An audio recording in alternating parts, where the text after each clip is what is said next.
On nous a souvent vendu l'image d'un Cameroun où il n'est pas possible de réussir. Je suis passé par beaucoup de moments difficiles. C'est qu'il n'y a pas vraiment de moment parfait pour passer à l'action. Bonjour à tous et à toutes, je suis Martin Matip, promoteur de Warriors Fitness Gym, une entreprise spécialisée dans la promotion de la santé et le bien-être à travers la pratique de l'activité physique régulière. Nous sommes situés à Yaoundé, plus précisément au quartier Mangué. Warriors Fitness Gym, c'est bien plus qu'une salle de sport, c'est avant tout une communauté où les gens se sont soutenus, motivés dans la quête de leur bien-être. Donc au quotidien, nous accueillons des gens qui ont perdu confiance en eux, qui souffrent des maladies liées à l'accidentarité. Donc nous essayons de leur redonner confiance, nous essayons de mettre des programmes structurés pour leur permettre de retrouver une confiance à travers leur apparence physique, mais aussi à travers une bonne santé mentale. Selon l'Organisation mondiale de la santé, aujourd'hui, 35 à 43% des décès en milieu urbain camerounais sont causés par des maladies sédentaires.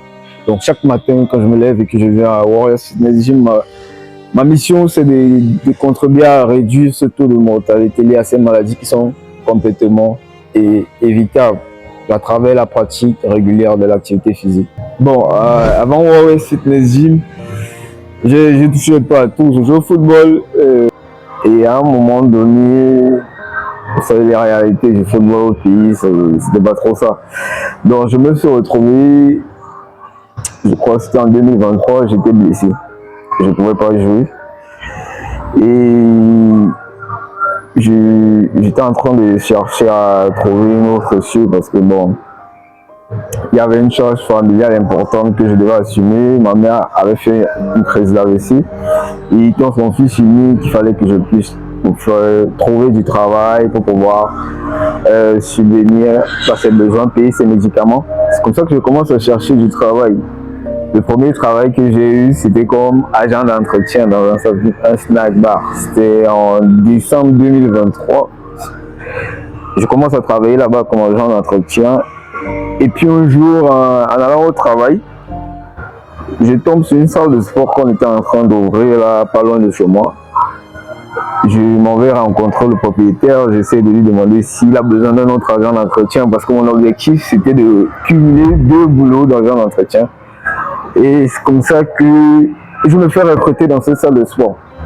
Quand je viens pour prendre les fonctions le premier jour, on fait une réunion et puis le promoteur essaie de présenter le personnel.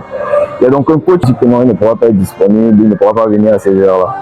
Bon, c'est comme ça que la réunion se termine. Après, le propriétaire vient me voir, il me demande, il dit qu'il voit ma carrure, j'ai l'air d'un sportif, quel est le type de sport que je fais, je lui explique que je joue au football et tout.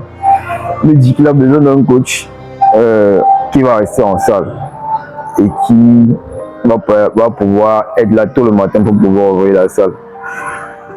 C'est comme ça qu'il me propose un salaire, en plus du salaire d'argent d'entretien que je devais avoir. Donc on tombe d'accord, c'est là où je laisse mon autre travail d'argent d'entretien que je faisais au SNA. Je me concentre dans ce nouveau métier de coach à la salle de sport. Je n'avais pas d'expérience dans le domaine, donc du coup je lisais beaucoup et puis j'ai regardé beaucoup de tutoriels sur YouTube pour pouvoir entretenir les clients. C'est vrai qu'au début, je faisais principalement les séances privées. Je n'avais pas la capacité à tenir les séances collectives parce que ça avait beaucoup plus d'exigences.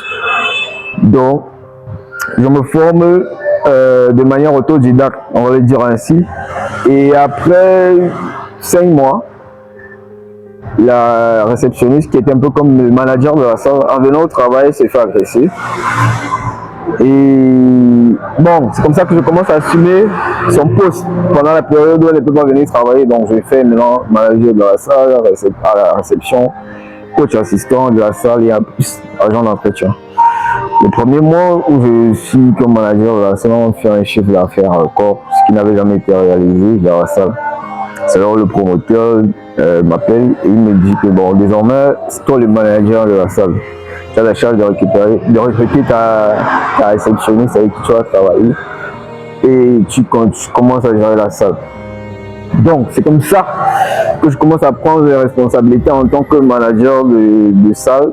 J'essaie de mettre en place des stratégies qui marchent, d'autres ça ne marche pas, parce qu'il faut être honnête. Et à la fin de l'année, le propriétaire n'étant pas très content, très convaincu de l'évolution de l'affaire, décide de vouloir vendre la salle. C'est comme ça que je lui propose de prendre la salle en gérance libre. On prend la salle en gérance libre avec un ami. On commence à travailler. Au bout de 3 mois, un problème survient, le propriétaire a changé les règles du contrat de base, chose à laquelle je me suis opposé farouchement. C'est comme ça que les problèmes commencent. On va à la gendarmerie. On nous demande donc de fermer la salle. Donc, moi je reste donc, je dis tiens, si on ferme la salle là, est-ce que je vais encore rentrer, peut-être agent d'entretien? Qu'est-ce que je fais? J'ai déjà une expérience, j'ai déjà une clientèle établie. Est-ce que c'est pas possible pour moi de lancer maintenant mon propre compte? C'est comme ça que j'essaie de contacter 2-3 clients avec qui je sympathise. Donc je essaie de les présenter le projet. Je n'avais pas véritablement d'argent pour démarrer parce que le local que moi je souhaitais prendre, le bailleur était exigeant, il voulait un salaire, il voulait 1 an de loyer. Donc du coup, il fallait que j'essaie de contacter des personnes qui pouvaient m'aider. C'est comme ça que je contracte des prêts chez les particuliers et ils ont eu tellement confiance en moi qu'ils m'ont donné cet argent sans véritablement signer des papiers ou encore sans m'imposer une quelconque garantie ou bien des intérêts. Et c'est comme ça que je prends le local et on commence, le local où nous sommes actuellement, et on commence à faire des séances collectives. Mais quand on commence les séances, le local n'est pas aménagé, nous sommes en plein air. On travaille en plein air. Et on n'a plus vraiment les clients qu'on avait avant. On a sur un effectif de peut-être 10 personnes. On a rôdé là pendant 1 an avant de bénéficier d'un financement à travers le concours plan d'affaires que j'ai postulé, où j'ai été lauréat et qui a permis à ce qu'on ait un financement qui nous permet de bâtir les locaux que vous voyez aujourd'hui. Et aussi dans le processus, il a fallu que je me forme de manière professionnelle. Donc je me suis inscrit à l'Institut national de la jeunesse et des sports, où j'ai suivi une formation pour être moniteur d'éducation physique et sportive et une autre formation pour être administrateur d'infrastructures sportives. Pourquoi le sport? Je dirais que c'est d'abord une passion en fait, parce que en début de mes propos, j'ai dit que j'étais footballeur. Donc le sport a toujours fait partie intégrante de ma vie. Et je pense que ça peut être un vecteur de changement social très important. Je suis passé par beaucoup de moments difficiles. Je commence à la base, je vous ai dit que moi je ne faisais pas les cours collectifs, donc je travaillais avec des amis. Et vu que l'affaire ne tournait pas, c'était pas du tout évident de les payer. Donc forcément, il a fallu à un moment donné que chacun essaie de se chercher parce que bon, c'est leur activité qui leur permet un peu de vivre. Et puis, comme ça ne marchait pas vraiment, c'était difficile pour qu'on puisse en sortir tous ensemble. Donc, à ce moment-là, il a fallu que moi-même, je commence d'abord à me réinventer en tant que coach. Donc, je commence à gérer les séances collectives. Mais ce qui était beaucoup plus difficile, c'était le fait de ne pas véritablement voir le projet avancer, parce que dites-vous qu'on a pris le local où l'espace était complètement vide et il nous a fallu 1 an pour qu'on puisse réellement commencer les travaux. Donc pendant 1 an, on travaillait ici. Il y avait les moments où on travaillait dans le noir. Et c'est d'autant plus difficile, pourquoi? Parce que en tant que coach, tu dois toujours être de bonne humeur devant les adhérents, même si ça ne va pas. Il y avait des mois où je ne voulais pas me lever pour sortir, mais j'avais l'obligation parce que si je ne viens pas, qui va travailler? Mais à un moment donné, cette persévérance a fini par payer et on a fini par franchir une étape. Et avant qu'on ne franchisse cette étape, vraiment, j'étais au bord de l'abandon. Mais bon, il y avait quelque chose qui me poussait quand même à continuer. Et finalement, cette persévérance a fini par Ça me permet de franchir une étape supérieure, que toutes les étapes que j'ai traversées, aussi difficiles soient-elles, m'ont permis de devenir, d'être en train de devenir la personne que je suis en train de devenir. C'est vrai que sur le coup, pendant l'épreuve, il y a des fois où on a envie de dire que non, j'ai pas envie de supporter ça, mais après, quand on surpasse l'épreuve, on se rend compte que on est plus fort. Donc j'ai bien envie de dire que j'aime mon parcours, ça me rend fier. Peut-être que j'aurais voulu que les choses soient un peu plus faciles, mais bon, on continue d'avancer. C'est ça qui fait aussi la particularité de Warriors Fitness Gym. Ce que je dirais à un jeune qui a envie de se lancer, mais qui a peur de passer à l'action, c'est qu'il n'y a pas vraiment de moment parfait pour passer à l'action. Avant de lancer Warriors Fitness Gym, moi, mon objectif, c'est d'avoir tous les millions que j'ai dans mon business plan pour pouvoir lancer, mais je n'ai pas pu l'avoir. Et après, je me suis dit, si je ne commence pas, c'est que je ne vais jamais commencer. Ça veut dire que dans le processus entrepreneurial est fait que au fur et à mesure que tu avances, tu corriges. Tu corriges et ça permet que tu structures ton projet. Si tu ne commences pas quand tout est imparfait, tu n'auras pas assez de fondation, de base pour pouvoir tenir sur la durée. N'hésitez pas à vous lancer. Je pense que je ne suis pas la première personne à le dire. N'hésitez pas à le lancer parce que c'est, comme on le dit souvent, c'est un marchand qu'on trouve le marché. Ma vision pour voir, c'est assez grande, très grande. L'objectif à long terme, c'est d'établir un réseau de salles de sport accessible pour tout le monde parce qu'il n'est pas donné à tout le monde de pratiquer une activité physique régulière en salle encadrée par les professionnels. Donc notre objectif, c'est de pouvoir faire bénéficier de ces services-là au plus grand nombre de Camerounais parce que l'urgence sanitaire est vraiment très importante. Perfection.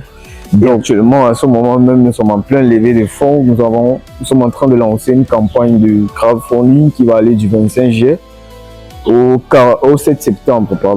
Une campagne de 45 jours sur la plateforme Fiatop où nous invitons les personnes qui souhaitent soutenir une entreprise qui promeut le bien-être à travers la pratique d'activités physiques et sportives, une entreprise qui a pour mission de réduire le taux de mortalité lié aux maladies sédentaires, liées à la sédentarité au Cameroun, à contribuer via la plateforme Fiatop pour que ce projet puisse prendre une nouvelle dimension et que davantage de Camerounais puissent en bénéficier.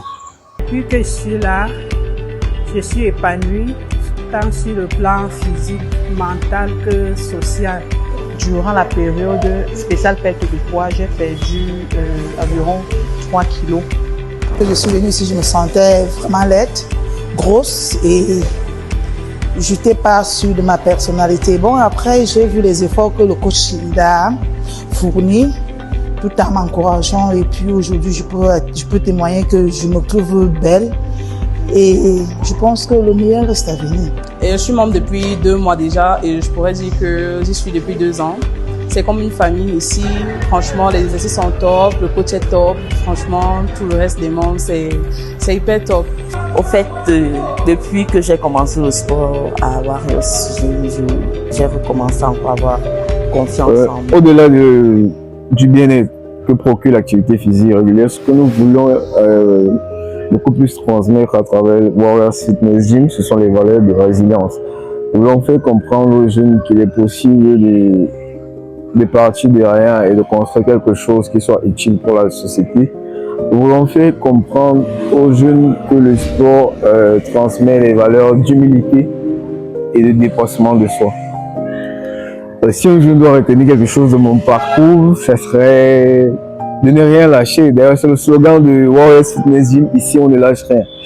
Parce que la persévérance finit toujours par porter ses fruits. Donc les gars, soyez résilients, ne lâchez rien. Quand vous vous engagez dans un projet, il peut y avoir des difficultés, il peut y avoir des moments de doute, mais ces difficultés-là doivent être des réponses pour pouvoir vous permettre de mieux ajuster vos projets.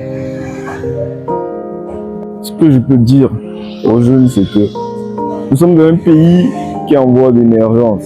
Et un pays qui est en voie d'émergence, c'est un pays où il y a beaucoup d'opportunités. On nous a souvent vendu l'image d'un Cameroun où il n'est pas possible de réussir. Ici, il faudrait peut-être aller ailleurs pour réussir. Bien sûr qu'il y a les meilleures opportunités ailleurs, mais je pense qu'il est de notre devoir, à nous Camerounais, de construire le pays que nous voulons demain. C'est à chacun de nous de trouver ce qui peut apporter comme contribution au développement de notre pays.